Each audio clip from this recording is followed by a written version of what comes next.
माननीय प्रधानमंत्री जी उनका कितना सम्मान करते हैं कि उनके चुनाव क्षेत्र में प्रचार करने ना तो वह 2014 में गए थे और ना 2019 में गए थे। यह दुखद निधन हुआ है। मैनपुरी में भी कमल खिलेगा, यह जरूर मैं कहता हूं। पश्चिमी उत्तर प्रदेश की मैनपुरी लोकसभा सीट को लेकर अब एक नई राजनीति शुरू हो गई है।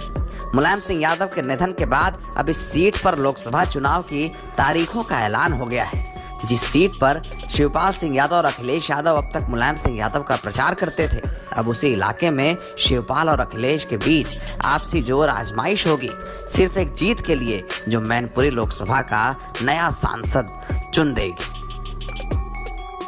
मैनपुरी की सीट पर अब तक मुलायम सिंह यादव एक लंबे वक्त से राजनीति करते रहे हैं। इस सीट पर 2009 से 2014 तक अखिलेश यादव के परिवार के ही तेज प्रताप यादव सांसद थे, जिन्हें इस बार भी लोकसभा के उपचुनाव में उतारने की तैयारी की जा रही है।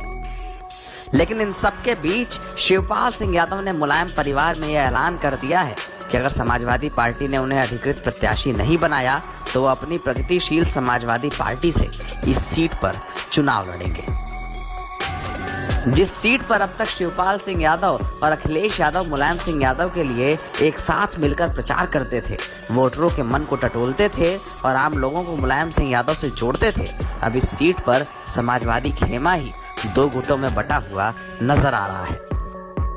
मैनपुरी की जीत इस बात को साफ कर देगी कि शिवपाल सिंह यादव अपने आप को बड़े राजनीतिक कद का नेता बताते हुए जितना हक मांगते हैं, क्या वो उसके लायक हैं, या अखिलेश यादव को जनता ने मुलायम सिंह यादव का नेचुरल उत्तराधिकारी चुन लिया है। अखिलेश यादव लंबे वक्त से समाजवादी पार्टी के अध्यक्ष हैं। मैनपुरी की करहल सीट से ही वो फिलहाल विधायक भी हैं, जिसे समाजवादी पार्टी का गढ़ कहा जाता है। इस सीट की मैनपुरी की लोकसभा में भी प्रमुख भूमिका होगी।